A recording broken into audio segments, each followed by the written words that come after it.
Assalamualaikum, salam sejahtera. Ini Gaspirasi bersama dengan saya, pengacara anda, Ghazali Zawawi. Sebelum tu nak sapa dulu anda di rumah, di mana sahaja anda berada. Kami sentiasa harap dan doakan agar semuanya sentiasa berada dalam keadaan yang sihat dan baik-baik sahaja. Namun, walaupun kita tak pernah jumpa di depan secara fizikal, kepada mereka yang mungkin sedang diduga dengan ujian ketika ini, saya nak pesan, percayalah, semuanya akan menjadi baik dan okey seperti sedia kala. Terus bertabah, okey? Di kesempatan ini kita nak ucapkan terima kasih banyak-banyak juga kepada The Waterfront Hotel kerana menaja lokasi penggambaran kami untuk kali ini. Baik, Gaspirasi. Lebih-lebih lagi untuk musim yang kedua ini, kami akan sentiasa angkat dan bawakan cerita komuniti kita pada setiap minggu bersiaran, dan pastinya cerita orang kita pun bersempena dengan Hari Sarawak tahun ini. Siapakah tetamu istimewa yang akan bersama dengan kita? Saksikan VT ini.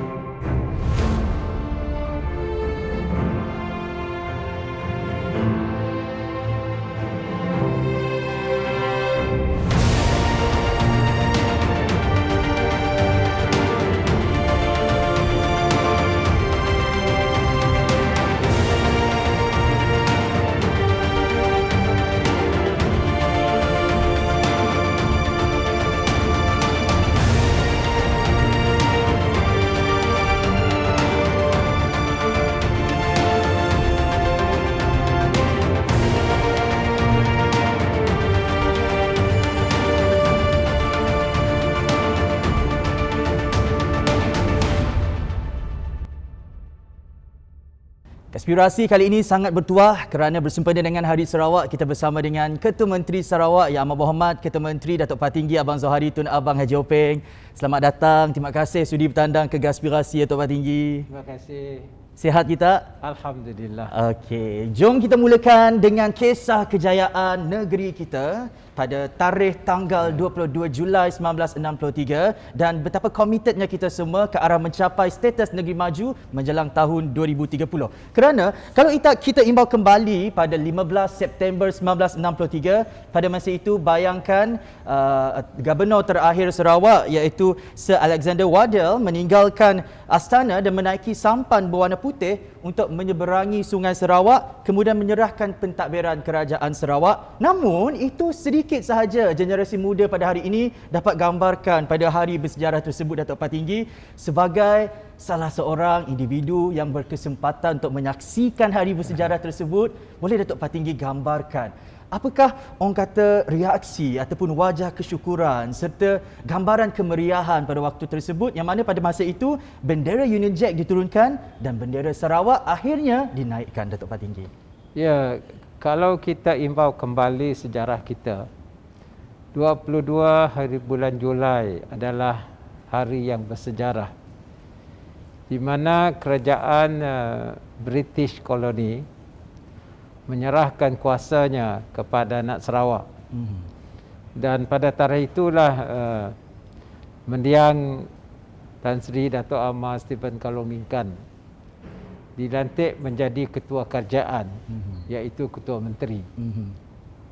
Dan disebabkan keadaan ketika itu, kerana kita ada berhadapan dengan masalah konfrontasi Indonesia dan juga Filipina, tarikh kita merdeka telah dibawa kepada 16 September. Dan pada 15 September adalah hari di mana Sir Alexander Waddell, Gubernur yang terakhir meninggalkan istana. Dan pada 16 September, Gubernur pertama kita anak tempatan mengangkat sumpah menjadi Gubernur yang pertama di Sarawak. Dan ketika itulah diadakan satu majlis di Padang Merdeka di mana bendera Union Jack diturunkan dan bendera Malaysia dan Sarawak dinaikkan.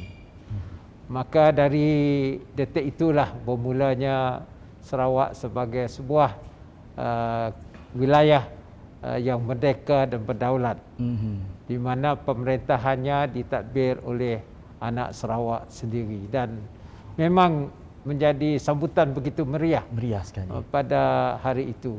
Dan saya berkesempatan dapat Berkesempatan. menyaksikan peristiwa itu di Padang Merdeka. Pada sekitar masa tersebut, Datuk Patinggi berumur sekitar 12 hingga 13 tahun. Lebih kurang 12 tahun. Sekolah 12 tahun Sekolah di SK Merpati Jepang. Ya. Gambaran kesyukuran Mungkin kita nak dengar juga macam mana orang kata antara kata-kata kesyukuran terutamanya daripada golongan makcik, pakcik yang mereka berada pada zaman pemerintahan British sebelum itu, yang mana sistem politiknya adalah autokratik, kemudian mereka berpeluang untuk terlibat dalam kerajaan ini melalui demokrasi. Bagaimana suasana dan apa kata-kata mereka pada masa itu, Datuk Patinggi? Ya, apabila mendiang Datuk Stephen Kalong Ningkan membaca Peistirahan Malaysia Okey. dan disaksikan oleh Allahyarham Tan Sri Her Johari Okey. sebagai wakil kerajaan persekutuan, Aha. kita nampak bahawa sambutan begitu baik sekali. Kata orang Sarawak, gembiralah. Dan dari saat itulah saya nampak bahawa bermulanya langkah kita untuk melihat hala tuju negeri kita. Betul. Sebagai negeri dan wilayah yang sudah bebas dan merdeka. Bukan senang untuk bebas daripada cengkaman penjajah koloni British ini. Sebab itu kita sebagai generasi muda perlu berusaha untuk mempertahankan kemerdekaan ini. Datuk Patinggi merupakan Ketua Menteri yang ke-6 dan telah melalui pelbagai era, dapat merasai pelbagai bentuk zaman pemerintahan. Jadi sebagai Ketua Menteri yang ke-6, apa antara perubahan paling ketara yang Datuk Patinggi dapat lihat di Sarawak ini semenjak 58 tahun yang lalu? Ya, kita pada mulanya menghadapi masalah selepas merdeka. Pertama, kedudukan kewangan negeri kita tidak begitu kuat. Nombor dua, kita berhadapan dengan ancaman komunis. Ketiga, kita berhadapan dengan apa disebut sebagai dasar konfrontasi Indonesia. Keempatnya, rakyat belum lagi memahami demokrasi yang sebenar-benarnya. Betul. Dan kelima pula, tahap pendidikan kita belum lagi meningkat. Jadi inilah masalah-masalah yang dihadapi ketika itu. Dan selepas 63 ke 70, tahun 70, inilah era di mana kita masih lagi membawa rakyat memahami apa itu kemerdekaan. Dan pada tahun 70, ketika Allahyarham Tun Rahman Yaakob menjadi Ketua Menteri, maka kita mempunyai satu dasar untuk menolong rakyat, terbentuknya Yayasan Sarawak. Dan juga sebuah lagi perbadanan iaitu SCDC. Maka di sanalah kita mula menghantar anak kita ke universiti, mendapat pelajaran melalui Yayasan Sarawak. Dan banyak rakan-rakan kita hari ini adalah hasil daripada dasar tersebut. Alhamdulillah. Yang memegang jawatan-jawatan yang penting. Itu demokrasi dan cabarannya pada sekitar permulaan kita mencapai kebebasan daripada penjajahan koloni British ini. Namun soalan saya sebelum kita berhenti berehat, adakah sekarang kita sudah mencapai demokrasi matang seperti yang kita targetkan? Ya, kalau kita beza di antara sekarang dengan tahun 70-an, kita nampak bahawa majority itu sudah ada, majority in politics. Dan susunan berpolitik itu sudah nampak lebih dewasa. Dan saya lihat bahawa sedikit sebanyak kita telah mencapai satu taraf yang boleh kita banggakan. Dan apa yang paling penting, keterlibatan generasi muda sangat penting untuk kita pastikan kemerdekaan ini terus berkekalan. Seperti Datuk Patinggi juga mula-mula mungkin enggan untuk menyertai politik kan? Adakah keengganan itu menyebabkan Datuk Patinggi terjun ataupun keluar daripada penjara rumahnya berkata orang Sarawak? Semuanya selepas ini hanya dalam Konspirasi musim yang kedua. Tapi apabila keluar daripada ibu saya susah, saya nak bantah.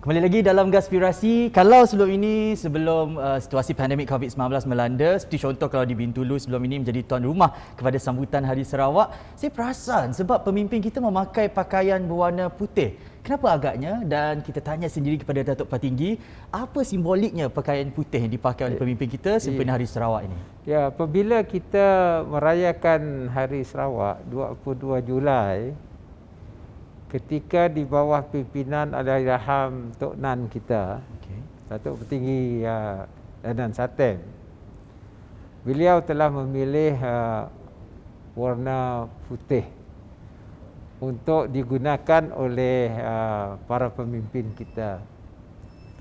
Dan sudah tentu lambang putih itu adalah melambangkan kebersihan dan keikhlasan. Maka selepas itu, selepas Tok Nan, kita terus gunakan warna putih. Kerana pemimpin adalah mereka yang ikhlas untuk membangunkan negeri dan juga berkhidmat kepada rakyat untuk masa depan anak jelata kita. Itu dia secara simbolnya. Secara simboliknya, mengapa pakaian warna putih ini disarungkan terutamanya oleh para pemimpin kita sempena sambutan Hari Sarawak. Juga ada satu cerita, kita suka nak sakat Datuk Patinggi kita, yang mana pernah terjun dari penjana rumah. Adakah disebabkan keengganan kita untuk menyertai politik masa itu? Macam ni Datuk Patinggi? Apa yang berlaku begini.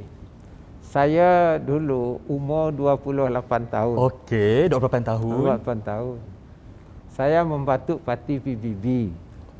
Sebab ketika itu ada bibit-bibit perpecahan di kalangan orang Bumiputera. Apa tertubuhnya ketika itu ada sebuah parti bernama Pajar. Okey. Dan parti itu saya adalah jawatankuasa dalam kampung Masjid Surau. Okey. Saya itu nampak surau pun berpecah dua.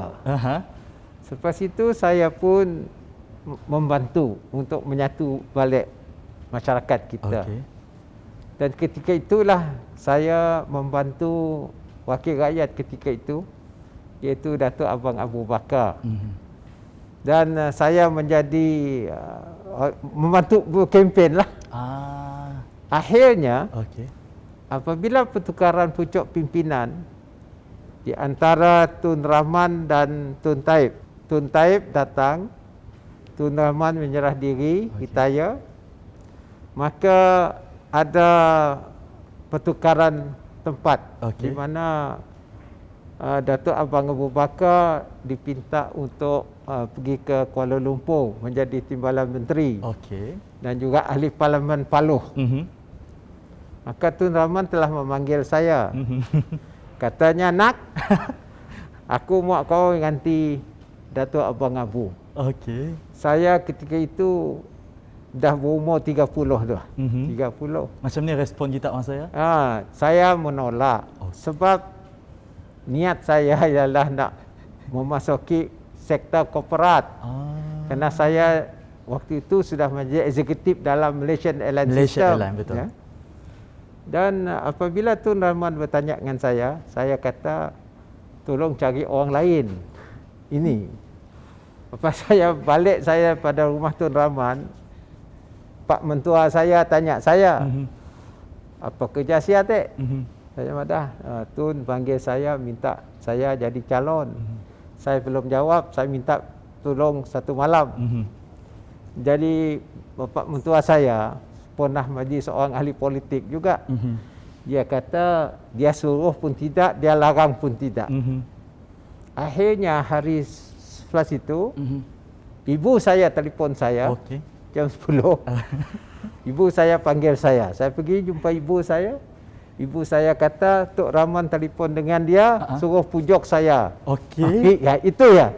Tapi apabila keluar daripada ibu saya, susah. Saya nak bantah. Nak menolak. Tapi takkanlah sampai terjun dari penjan. Sampai begitu, saya pun berunding dengan Datuk Abang Abu Bakar.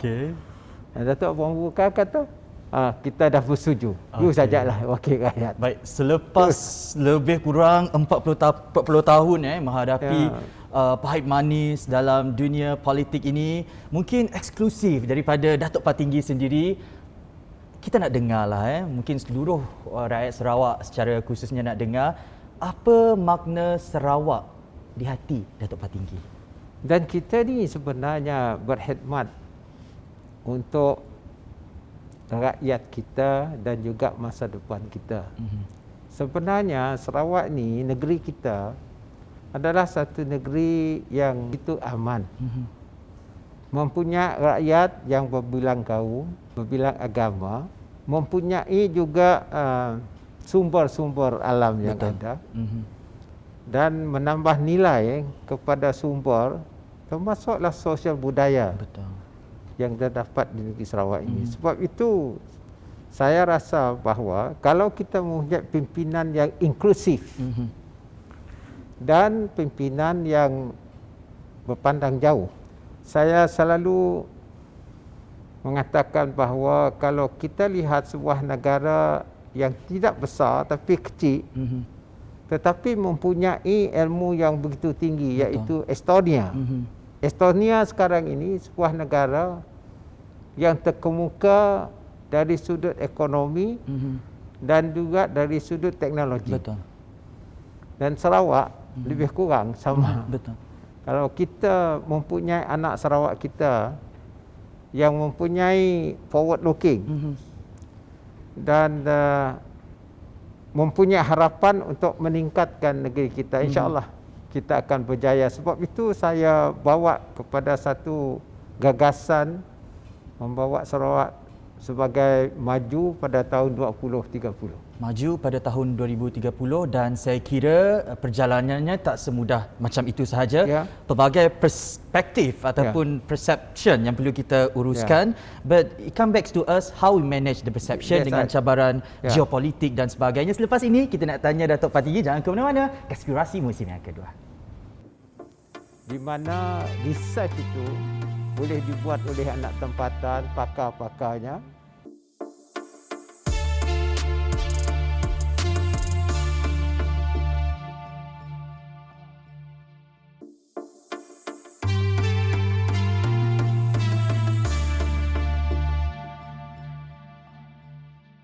Kasih sayang terlalu indah untuk dikenang, selamanya takkan pernah kabar. Itu adalah lirik lagu kesukaan Datuk Patinggi. Sebelum kita melaburkan tirai aspirasi, pasti kita nak pujuk Datuk Patinggi nyanyi sedikit ungkapan lagu tersebut. Tapi sebelum itu berbalik kepada perjuangan kita dalam mencapai status negeri maju menjelang tahun 2030 Datuk Patinggi, pasti ada cabarannya, terutamanya dari segi mentaliti rakyat ataupun perspektif geopolitik itu sendiri, yang mana mungkin ada yang bersalah anggap bahawa Hari Sarawak ini adalah Sarawak for Sarawakian dan sebagainya.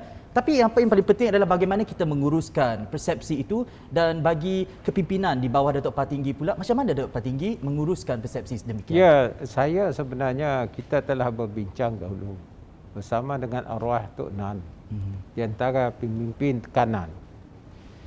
Kita nampak bahawa kita telah menubuhkan negara Malaysia pada tahun 63 berlandaskan kepada 3 perkara yang penting.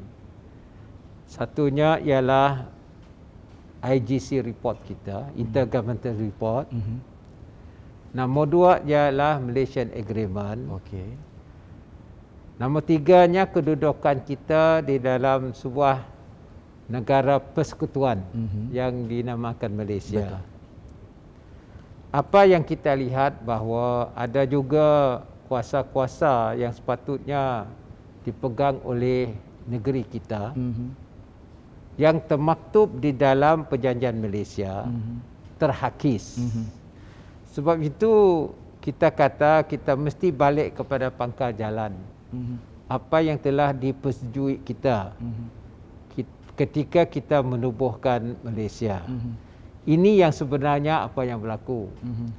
Umpamanya dari sudut immigration kita mesti pertahankan. Nombor 2-nya peluang pekerjaan juga untuk anak-anak Sarawak. Ini bukan bermakna kita hendak berpisah, tidak. Betul. Kita hendak mewarisi semangat Malaysia itu. Dan ini diperjuangkan oleh Allahyarham Tok Nan dan saya sambung. Sebab itu yang baru-baru ini kita meminta supaya kita lihat balik kepada keistimewaan yang ada pada kita.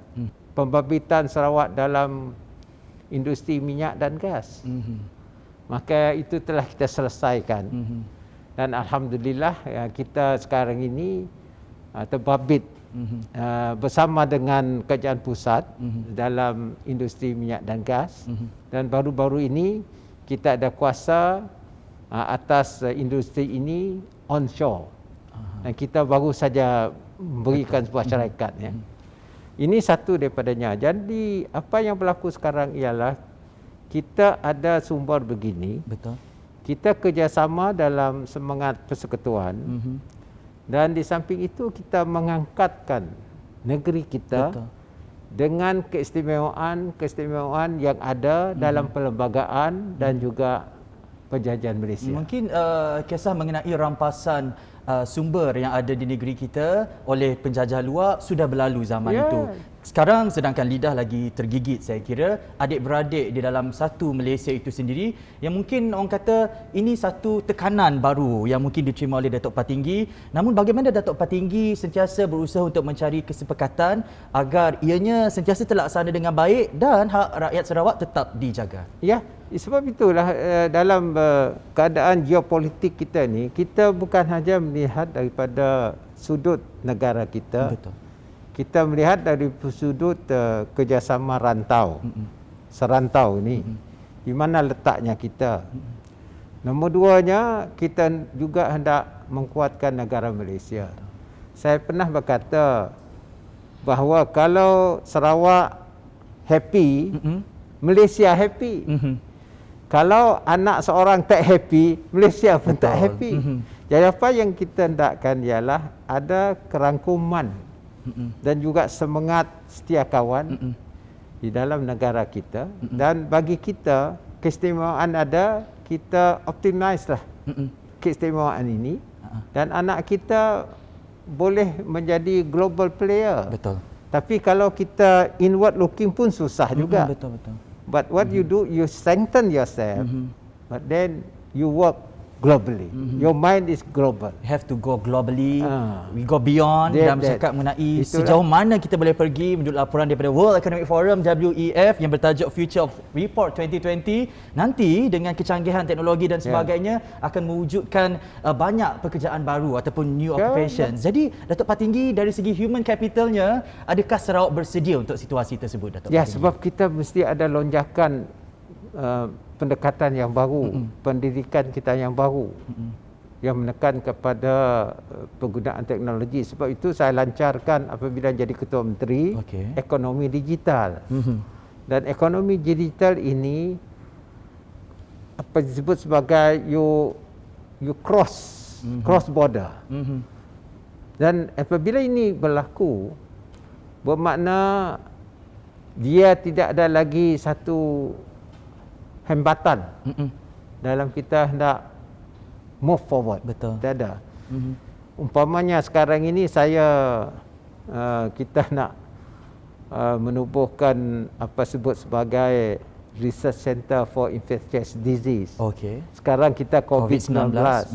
Kita tak tahu lagi apa yang ada lagi penyakit-penyakit yang akan. Jadi kita ada sumber dan kita mestilah mewujudkan ekosistem di mana research itu boleh dibuat oleh anak tempatan, pakar-pakarnya, dan mungkin besok kita boleh membuat satu benteng bagi menghadapi penyakit-penyakit begini. Ini baru satu. Dan keduanya adalah kita hendaklah merangkumi pendekatan kita untuk menjadi pemain dalam ekonomi global. Sebab itu saya unjurkanlah teknologi yang agak canggih, smart city, smart medical care, semua ini menjadi satu usaha kita untuk masa depan. Dan saya percaya bahawa kalau itu berlaku, you create new job and high paying job. Dan ini akan memberikan kesempatan dan ruang kepada anak muda. Baik, dan bercakap mengenai COVID-19 ini, seperti yang Datuk Panjigi katakan tadi, ianya membuktikan bahawa ramalan kita tidak ada 100% yang tepat. Apa-apa sahaja boleh berlaku pada masa akan datang. Sebelum kita berhenti berehat, nak tanya juga mengenai food security ataupun jaminan bekalan makanan yang mencukupi. Sebab kalau kita lihat negara Thailand sudah berada pada tahap tersebut. Bagaimana dengan Sarawak, Datuk Patinggi, melalui pertanian moden? Saya akan lancarkan insya-Allah tak lama lagi dasar sustainability dan juga dasar green teknologi. Dan ini termasuklah dasar pertanian kita yang menggunakan teknologi sebagai sumber untuk kita mendapat hasil makanan. Kita gunakan cara baru IoT dan seterusnya bagi kita menambah hasil makanan, dan kita boleh berkongsi hasil ini kepada rakan-rakan kita serantau. Because food security memanglah important, kerana kalau kita baca buku unjuran pada 2050 jumlah penduduk akan lebih 10 bilion di dunia ini. Betul.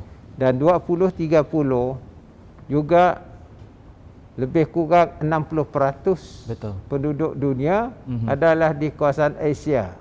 Maknanya China, India, North East Asia dan kita ini. Jadi bermakna there must be food security dan kualiti makanan pula. Mestilah mempunyai kualiti yang tinggi. Dan dalam 2.9 juta rakyat Sarawak berusaha dan komited ke arah mencapai status negeri maju menjelang tahun 2030. Kita nak tanya Datuk Patinggi, dari skala 1 sampai 10, di manakah kita sekarang? Tapi selepas ini jangan ke mana-mana, Gaspirasi. Lagu kampung sebenarnya. Kasih sayang terlalu indah untuk dikenang.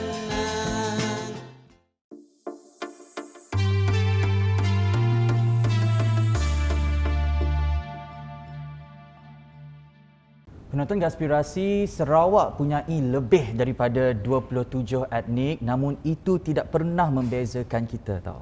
Setiap perayaan kita sentiasa sambut dalam perasaan saling kebersamaan, dan status Bumi Putra itu sentiasa kita terima bersama. Jadi Datuk Patinggi melihat kepada suasana di Sarawak yang macam ni, pada pendapat Datuk Patinggi, bagaimana sebenarnya Sarawak boleh menjadi obor dan model perpaduan kepada negeri-negeri lain? Ya, ketika saya menjawat Kementerian Pelancongan, saya telah ditemui oleh Chandra Muzaffar, dan Profesor Chandra Muzaffar ini adalah seorang tokoh yang pakar dalam perhubungan kemanusiaan. Apabila beliau melihat keadaan kita di Sarawak ini, walaupun berbilang kaum, etnik, latar pahaman berlainan, tetapi dapat hidup semacam sebuah keluarga. Oleh sebab itu dia kata, kita bagi pihak dia sebagai sebuah NGO, dia nak declare Kuching sebagai City of Unity. Betul. Inilah pandangan daripada seorang tokoh akademik yang telah melihat dari semua sudut perhubungan manusia. Jadi ini adalah satu pengiktirafan di mana rakyat Sarawak, tak kira latar belakang fahaman agama, kita tetap mempunyai semangat kekeluargaan di antara kita. Betul. Kalau cubit kanan, kiri sakit. Kalau cubit kiri, kanan sakit. Inilah perasaan kita. Tak kisah siapa. Bak kata Tok Nan, kita makan sama. Betul. Kita minum sama. Betul. Cari amai pun sama. Hey. Ini kata Tok Nan oleh Tok Nan. Tapi inilah cara hidup kita. Betul. Memang benar. Apa yang dikata walaupun berseloroh, inilah apa yang ada di negeri kita. Tidak ada beza. Maka kita hendaklah mempertahankan budaya ini. Dan kita apabila diberi jawatan, hendaklah inklusif. kita ambil kira semua kaum. Betul.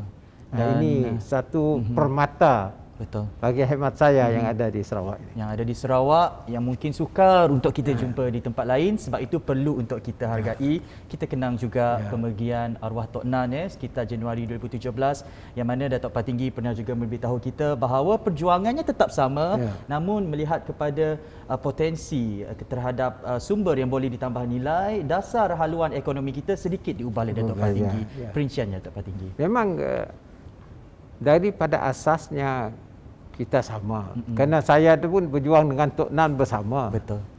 Sebelum itu dengan Tok Taib dan Tok Rahman. Waktu Tok Rahman saya masih muda. Tetapi pendekatan sudah tentu berbeza dan taruh sama satu sama lain disebabkan oleh keadaan. Bagi saya ini adalah zaman teknologi. Betul. Satu, zaman teknologi. Keduanya, zaman di mana kita hendaklah tingkatkan ilmu kita. Betul. Dan juga profesionalisme kita ke satu tahap yang lebih baik. Umpamanya katakanlah dari sudut siaran pun alhamdulillah Sarawak mempunyai TV-nya sendiri. Syukur. Ini satulah kejayaan yang ada pada kita. Dan kita boleh memberikan perangsang kepada performing art mereka yang berkecimpung dalam budaya. Betul.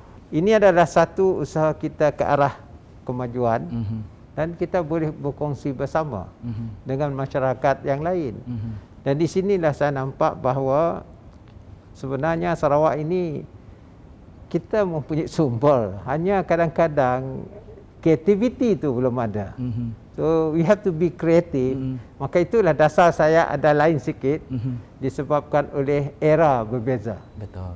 Zaman berbeza. Betul. Dan kalau kita lihat pencapaian demi pencapaian telah kita kecapi melalui Ordinan Perlombongan Minyak Sarawak OMO misalnya, kita telah berjaya menguasai minyak dan gas di kawasan pesisir Sarawak, daripada konvensional kepada digital ekonomi, juga peningkatan kemudahan menaik taraf pengangkutan di kawasan pedalaman dan sebagainya. Segala ini telah pun dilakukan oleh kepimpinan kita di bawah pimpinan Datuk Patinggi Abang Zohari Tun Abang Haji Openg. Namun dalam banyak-banyak bantuan turun padang yang dilakukan ini Datuk Patinggi, mungkin mereka nak tahu juga antara satu sisi yang mana mungkin luahan kesyukuran daripada mereka rakyat Sarawak yang menerima bantuan ini, yang mungkin sehingga ke hari ini Datuk Patinggi tak pernah lupakan ungkapan kata-kata syukur dan terima kasih kepada kerajaan Sarawak.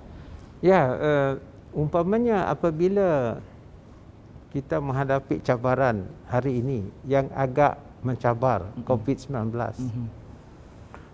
kita nak membantu rakyat jelata. Sebab itu saya lancarkan bantuan Sarawakku Sayang daripada 1 hingga 6 untuk meringankan beban rakyat yang terjejas.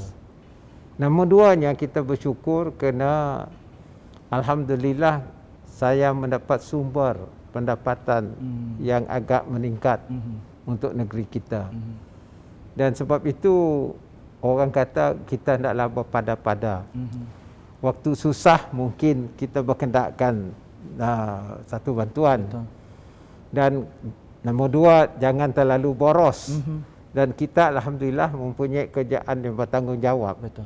Sebab itu dalam keadaan yang kita hadapi sekarang, kita adalah satu-satu negerinya yang banyak mengeluarkan dana untuk membantu rakyat. Sebab itu dasar ekonomi kita hendaklah baik. Betul. Dan dasar keuangan kita hendaklah prudent. Betul. Dan ini akan memberikan kemakmuran kepada negeri dan rakyat kita. Despite all this pandemic yang melanda semenjak tahun lalu dan masih juga kita lalui sekarang ini Datuk Patinggi, pastinya ia menjejaskan sedikit kata perancangan yang dilakukan oleh pihak kerajaan. Tidak ada mana-mana individu atau pihak yang terjejas ataupun terkecuali daripada menerima tempias daripada musuh halimunan ini. Namun daripada skala 1 sehingga 10 untuk kita mencapai status negeri maju menjelang tahun 2030, di tahap manakah Sarawak sekarang ini Datuk Patinggi? Sekarang saya nampak kita more than half lah. Antara 6 ke 7. Okay. Out of 10. So we have another 3 to go. Kerana selepas ini kita rancangan Malaysia ke-12. dan ke-12 ni 13 dan 2 rancangan Malaysia ini. Betul. Saya harap kita dapat memenuhi kehendak kita. Umpamanya waktu ini kita memperkuatkan infrastruktur kita, jalan kita, jalan pesisir, bekalan air, bekalan elektrik untuk semua kampung. Dan kedua, selepas ini kita nak tingkatkan pendidikan kita. Sebab itu saya tubuhkan Kementerian Pendidikan dan kita ada mempunyai